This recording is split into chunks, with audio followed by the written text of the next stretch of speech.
Voilà, très heureux d'être là ce matin, très heureux d'ouvrir la parole de Dieu avec vous.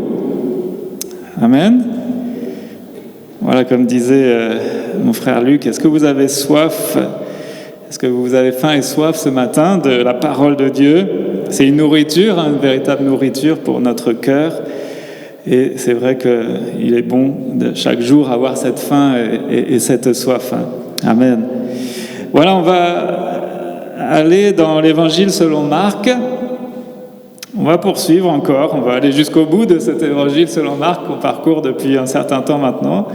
Une lecture suivie. On est arrivé au chapitre 14 et au verset 43. On va lire à partir de ce passage. On est dans le contexte où Jésus est à la veille de se faire crucifier. On est le jeudi soir. Il est tard, il fait nuit. Et Jésus est prêt. Jésus, lui, il est prêt à aller à la croix. Il a prié. Je ne sais pas si vous vous souvenez, ça remonte à quelques semaines. On a partagé les versets qui précèdent où Jésus est au jardin de Gethsémani avec ses disciples et il leur demande de prier. Et Jésus lui-même a prié. Et il a prié parce qu'il commençait à être saisi d'angoisse. C'était bien plus qu'un simple stress, c'était de l'angoisse qui le saisissait. Et une telle angoisse qu'il en a sué des grumeaux de sang, nous dit l'Écriture. Et il a prié le Père afin que cette coupe-là, cette coupe de souffrance puisse s'éloigner de lui. Mais il a dit toutefois, pas ma volonté mais la tienne, Père. Et à ce moment-là, il fait le choix d'aller à la croix. Il est prêt à aller à la croix. Il a demandé à ses disciples de prier avec lui. Mais ils n'ont pas prié, ils se sont endormis. Alors, ou peut-être qu'ils ont prié un peu, mais ils se sont vite assoupis. Et cela à 3 reprises. Ils auraient dû prendre au sérieux la demande du Seigneur de prier instamment, de se tenir devant Dieu. Alors Jésus, à ce moment-là, il a dit oui au Père. Il a bu, il était prêt à boire la coupe des souffrances, la coupe amère. Nous, on a partagé la coupe, le vin et le pain aujourd'hui. Et pour nous, c'est une coupe de bénédiction aujourd'hui. Mais Jésus, lui, il a dû boire cette coupe de malédiction, cette coupe de souffrance terrible, amère. À ce moment-là, les disciples, ils disent qu'ils sont prêts à aller jusqu'au bout avec lui.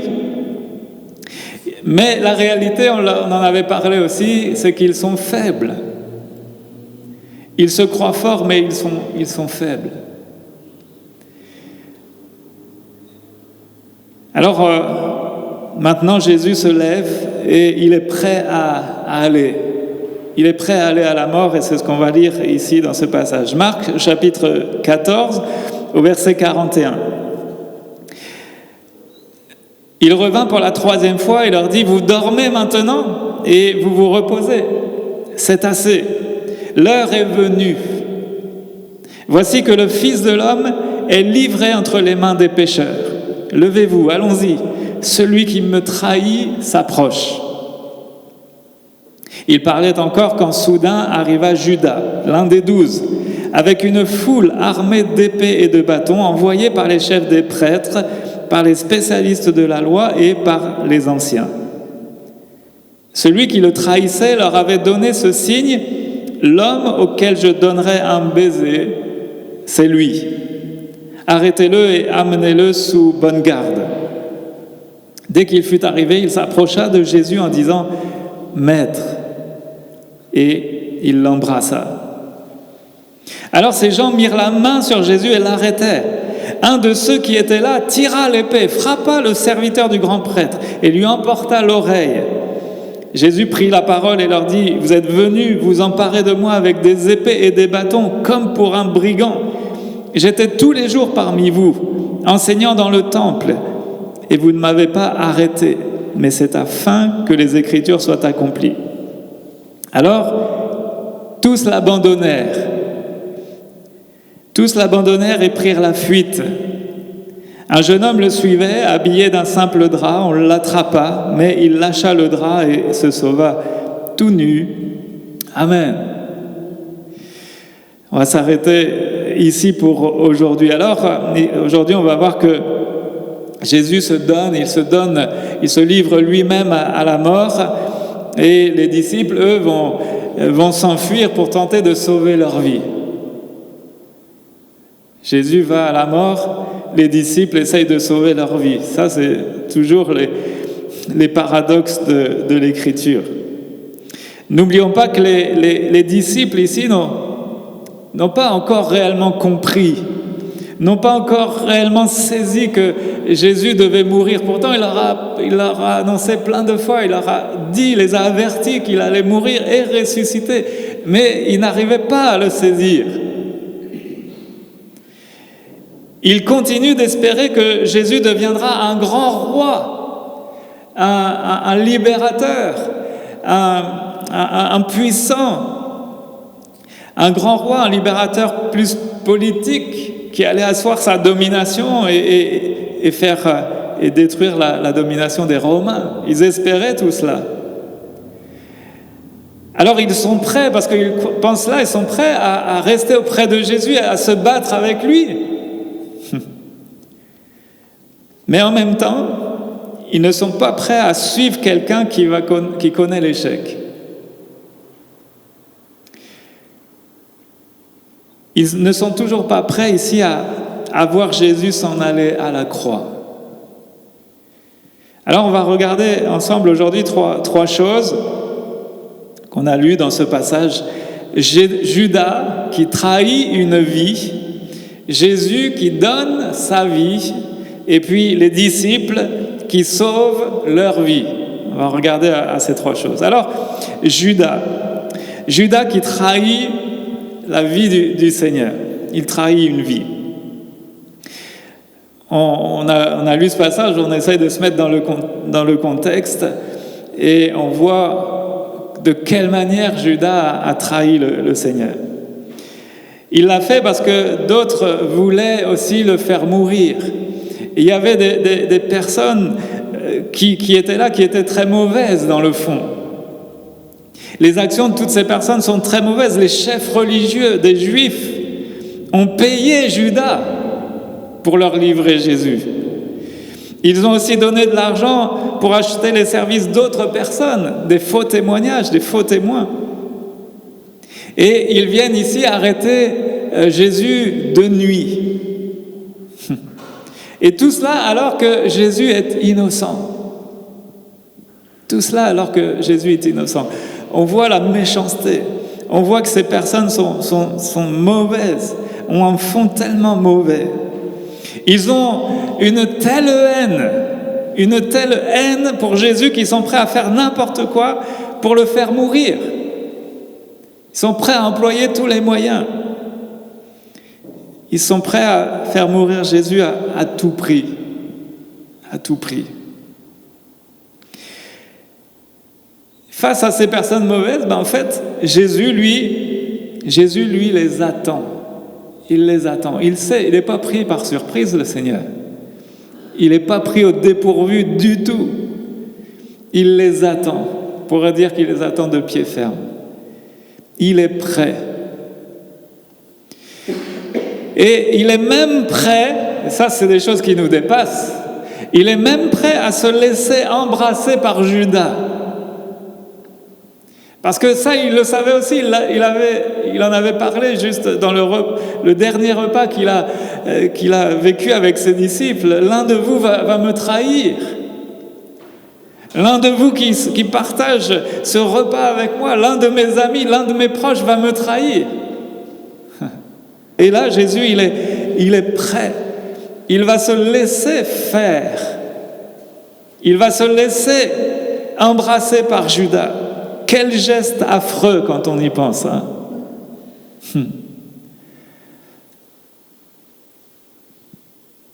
On emploie parfois cette expression, un poignard dans le dos. Mais un poignard dans le dos, moi, ça reste un poignard. Là, c'est un baiser. Un baiser, un geste d'affection, un geste d'amitié. il vient et le prend et l'embrasse. Il lui fait un baiser. Et c'est ça qu'il a choisi comme geste pour trahir, pour le livrer. Alors on peut comprendre le choix de ce geste, c'est parce que certainement il faisait sombre, c'était la nuit, et il fallait qu'il puisse désigner clairement qui était Jésus à ceux qui venaient avec lui pour l'arrêter. Mais quand même, quel geste affreux! Choisir ce geste d'amour et d'affection pour trahir, pour livrer. Celui qui était l'un de ses amis, il va le livrer comme un ennemi.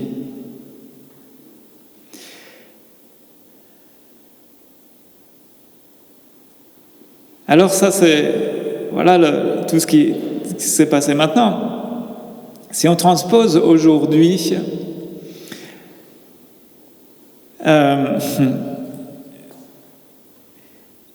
ne soyons pas étonnés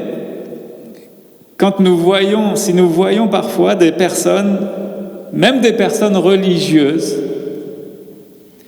des personnes qui sont publiquement des hommes de foi, des hommes d'église ou même d'une autre religion, ne soyons pas étonnés que des personnes religieuses puissent faire de mauvaises choses. Ne soyons pas étonnés de cela.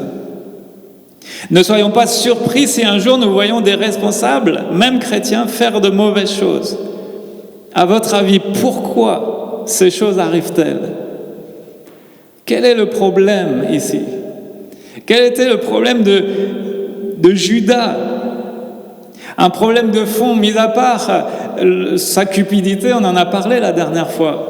C'est ce qui l'a poussé lorsqu'il a vu Jésus accepter qu'on gaspille un parfum de grand prix pour une femme qui était venue, qui a répandu ce parfum de grand prix sur lui, et Judas qui crie au gaspillage et tout ça. Mais d'accord, il y a cette raison, la cupidité et tout ça, mais la raison de fond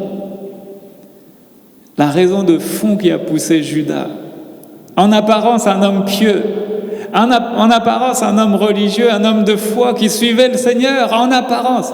Quel est le problème de fond? C'est son cœur qui n'a pas été changé.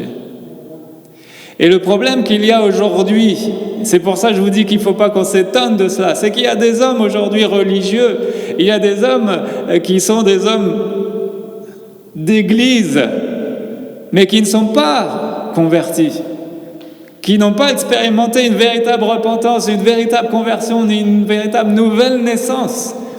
Ce miracle que Dieu veut opérer dans nos cœurs, de nous libérer de notre nature pécheresse pour nous donner une nature nouvelle, une nature régénérée, une nature qui est délivrée du péché, un cœur nouveau et un esprit nouveau, créé selon Dieu, par l'Esprit de Dieu.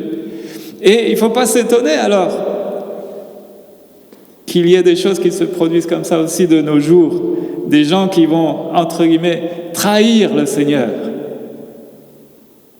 Qui vont trahir le Seigneur. Le problème, c'est le cœur irrégénéré.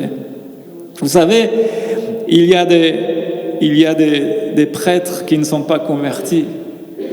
Il y a des pasteurs qui ne croient même pas en Dieu. Vous le savez ça? C'est plutôt chez les protestants qu'on rencontre ces choses, mais c'est vrai. Il y a des pasteurs, des personnes qui deviennent pasteurs juste pour un métier comme un autre. Mais ils ne croient pas en Dieu. J'en ai déjà rencontré. Ils ne croient pas aux Écritures, ils ne croient pas à la Bible. Ils pensent que c'est des légendes. Alors, ne soyons pas étonnés ensuite d'entendre qu'il y a des scandales, des choses scandaleuses qui se passent. Quand il y a la religiosité à la place d'une réelle foi, quand il y a des intérêts personnels à la place de l'intérêt du Seigneur, quand il y a la cupidité à la place de l'amour pour ce merveilleux Sauveur. Il faut une réelle repentance, une réelle conversion, une réelle nouvelle naissance. Amen. Voilà pourquoi Judas était prêt à trahir le Seigneur. Il n'était pas né de nouveau. Il fallait qu'il y ait quelque chose qui s'opère dans son cœur.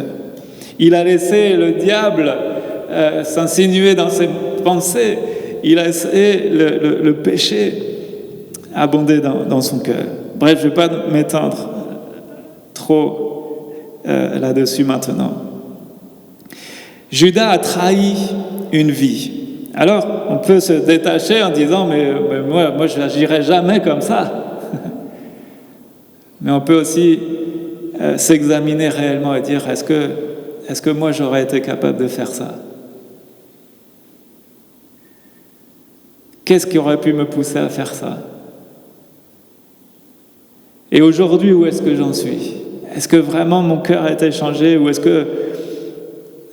pourquoi je suis le Seigneur? Pourquoi je vais à l'église? Est-ce que c'est juste pour des aspects de religiosité, des intérêts personnels? Est-ce que réellement il y a eu un cœur changé? Alors c'est important de s'examiner par rapport à ça. On va reparler ensuite. Judas trahit une vie. Jésus, lui, il donne sa vie. On l'a lu, des gens mirent la main sur Jésus, l'arrêtèrent, et il y a un de ses disciples qui va tirer l'épée, on va y revenir ensuite. Et Jésus dit, vous êtes venus vous emparer de moi avec des épées et des bâtons comme pour un brigand. J'étais tous les jours parmi vous. J'enseignais dans le temple et vous ne m'avez pas arrêté. Mais Jésus n'est pas pris au dépourvu, n'est pas surpris. Il dit, tout ça, c'est pour que les Écritures s'accomplissent.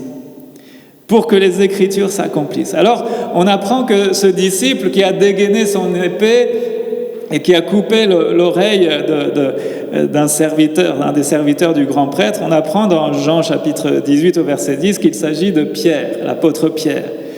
Vous savez qu'il avait ce caractère fougueux et c'est lui qui a dégainé le premier cette épée. On voit que les disciples ne sont pas des lâches.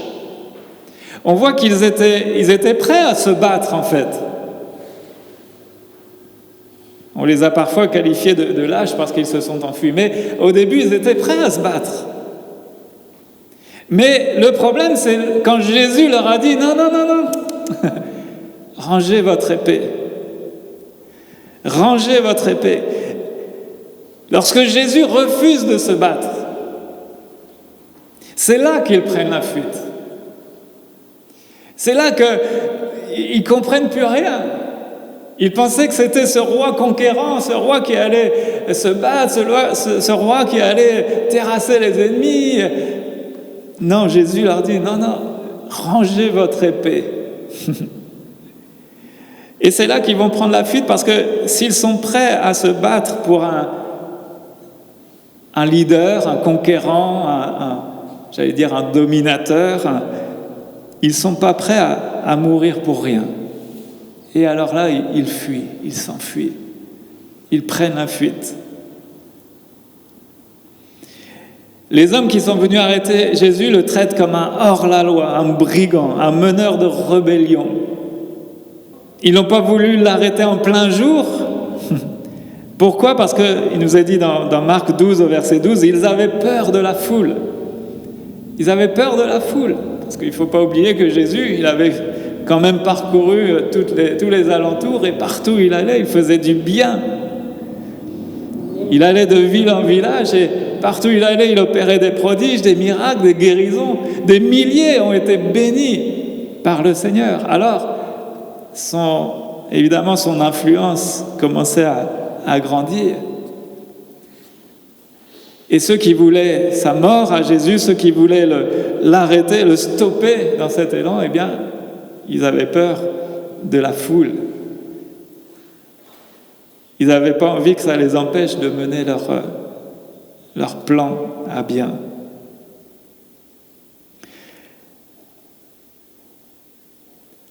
On sait que Jésus, il est prêt à partir à la croix. Alors, alors Jésus va se diriger lui-même vers ceux qui viennent l'arrêter.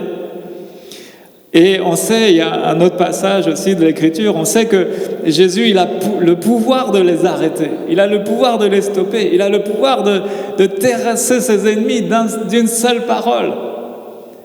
Lorsqu'il va aller au-devant de ceux qui viennent l'arrêter, il va leur dire « c'est moi, ego eimi ». Et on sait qu'à cette parole, ils vont reculer en arrière, tomber en arrière.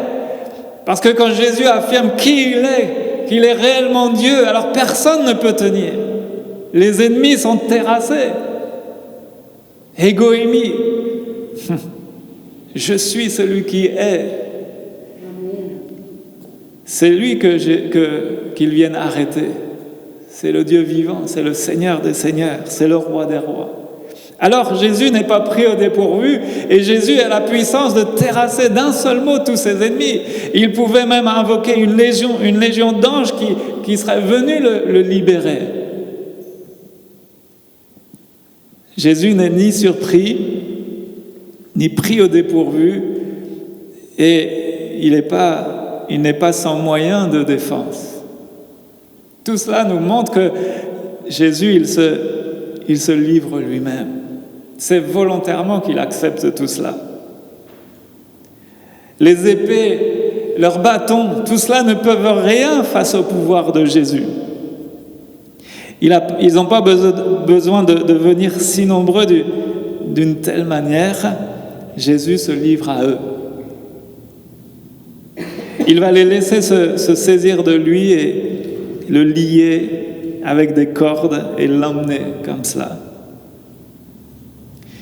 Et Jésus sait aussi que tout cela n'est que l'accomplissement des Écritures. Il dit que l'Ancien Testament annonce ces choses. Et cela est annoncé notamment dans Zacharie au chapitre 13 au verset 7. On peut le lire ensemble. Dans Zacharie chapitre 13 au verset 7, il est annoncé que Dieu frappera le berger. Épée, réveille-toi ou lève-toi sur mon pasteur ou réveille-toi contre mon berger dans la version second 21. Réveille-toi contre mon berger et l'homme qui est mon compagnon, déclare l'Éternel, le maître de l'univers. Frappe le berger et que les brebis soient dispersées et je porterai la main contre les faibles.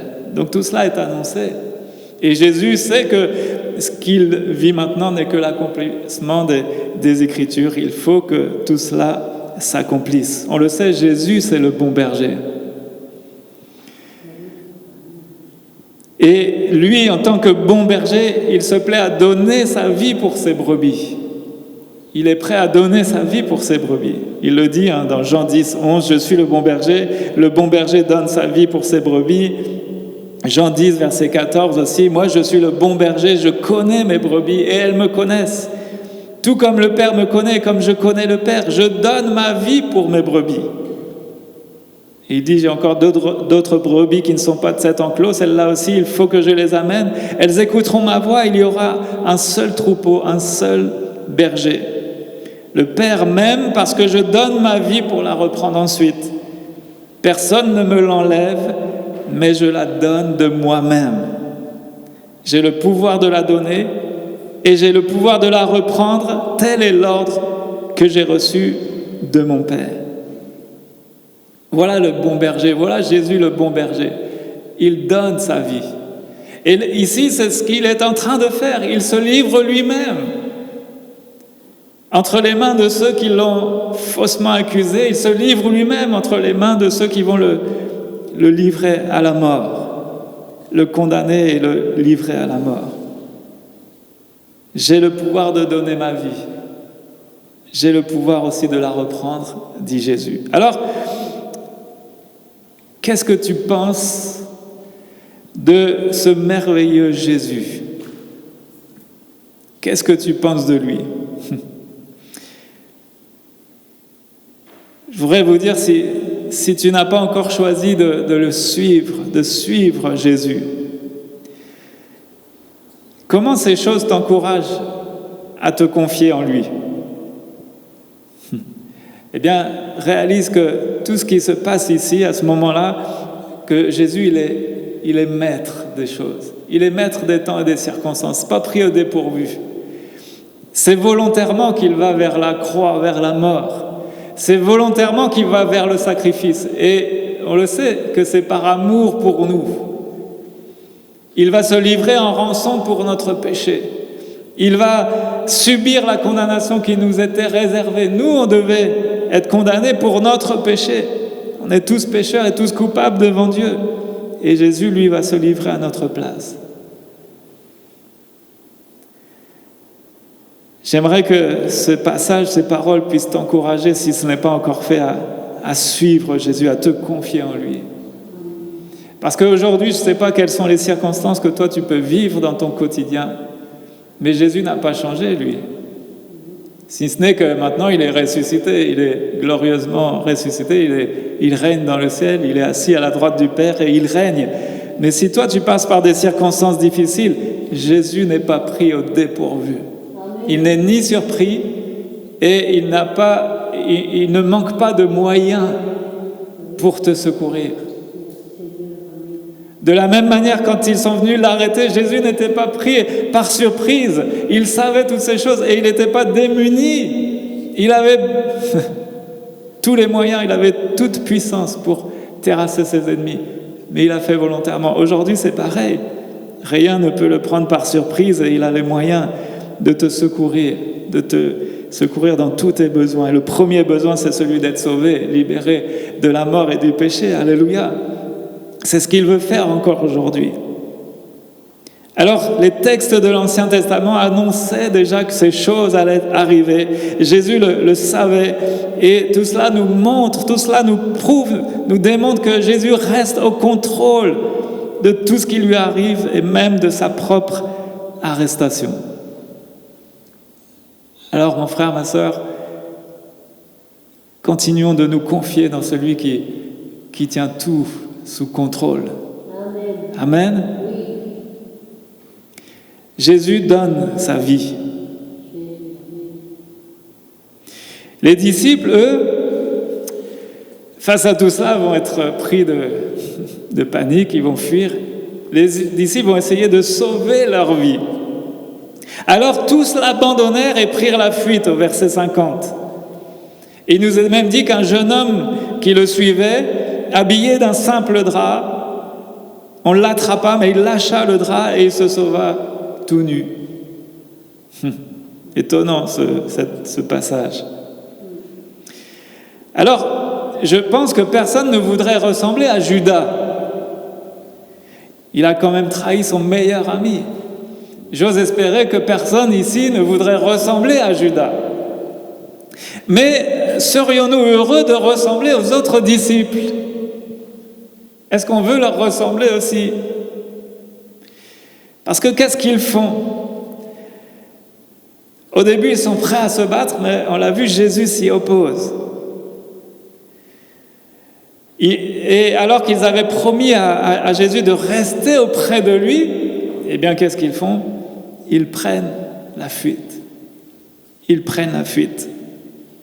Pourtant, Pierre, l'apôtre Pierre, le vaillant, le fougueux, pourtant il l'avait dit à Jésus dans Marc 14, verset 29, « Même si tous trébuchent, ce ne sera pas mon cas.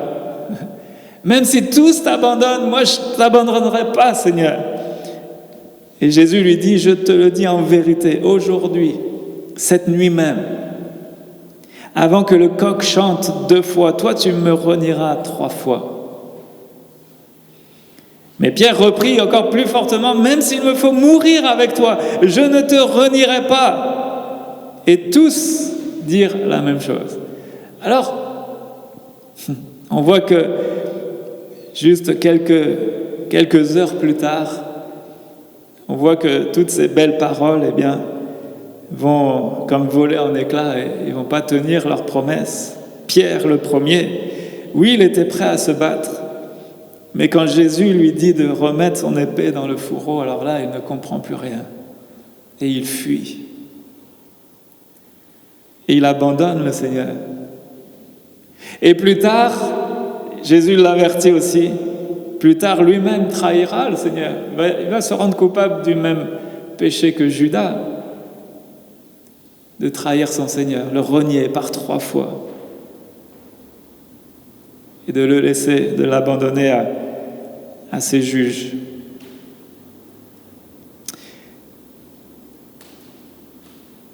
Est-ce que nous voudrions ressembler aux autres disciples?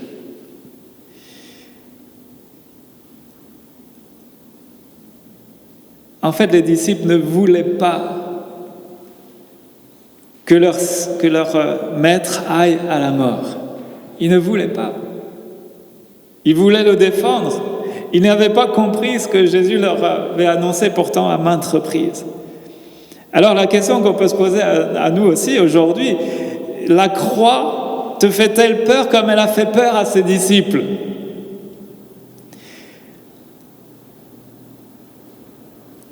L'aspect de mourir avec le Seigneur, parce que c'est ce qu'il nous demande, hein. Notre nature charnelle, elle doit mourir, elle doit être crucifiée avec le Seigneur. On doit mourir avec lui. On doit aussi ressusciter avec lui. Alléluia quand même. Mais ça veut dire quoi? Est-ce qu'on est prêt nous-mêmes à aller jusqu'à la mort pour le Seigneur? C'est-à-dire, est-ce que ça ne veut pas dire que je souhaite qu'on vive le martyre, hein, c'est pas mon discours, mais jusqu'où on est prêt à aller, à se sacrifier pour le Seigneur, à se donner pour lui. Qu'est-ce qu'on est prêt à endurer pour lui? Quand les gens se moqueront de nous, est-ce qu'on sera prêt à rester avec Jésus? Quand les gens nous rejettent, quand on est incompris, est-ce qu'on est prêt à continuer à persévérer dans notre foi? Ou est-ce qu'on risque plutôt de faire comme les disciples, de fuir? De fuir.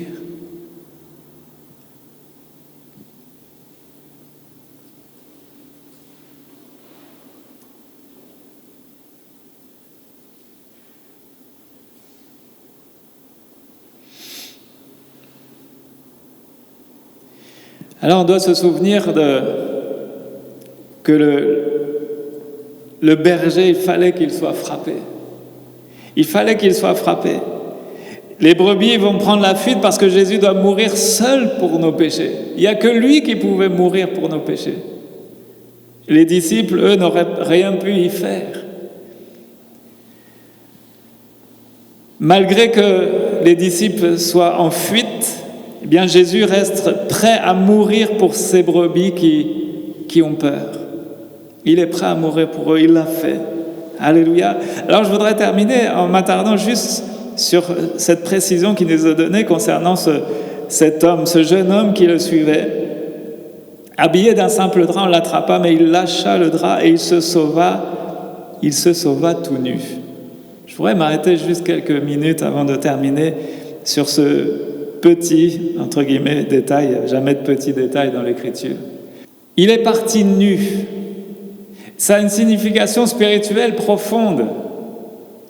Au-delà du comique de la situation, on peut s'imaginer la scène et en rire, mais il y a une signification spirituelle. C'est que cet homme, il est reparti tout nu. Et la nudité dans la parole de Dieu nous parle de la honte, et notamment la honte liée au péché. Vous vous souvenez, Adam et Ève, quand ils ont péché, alors que jusqu'à maintenant ils étaient nus sans en avoir honte, après qu'ils ont péché, il nous est dit qu'ils ouvrirent les yeux sur leur nudité et ils en eurent honte.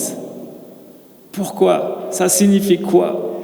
Ça signifie que quand le péché entre dans nos vies, quand le péché est entré dans la vie d'Adam et de Ève, eh bien ils se sont retrouvés à nu et à découvert sans plus aucune protection, parce que coupés de la présence de Dieu, coupés de la communion avec Dieu, coupés de celui qui chaque jour pourvoit à leurs besoins, chaque jour qui pourvoit à leur protection, chaque jour celui qui est la source de vie.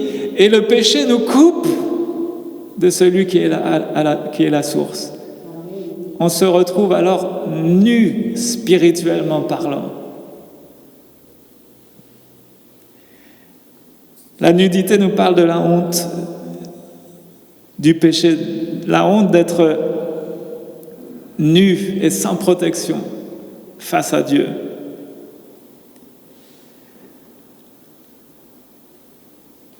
Ce qu'il faut, c'est être couvert par Dieu. Et plutôt que de repartir nu, eh bien, c'est mieux de repartir couvert par le Seigneur. Et vous savez quel est le seul moyen?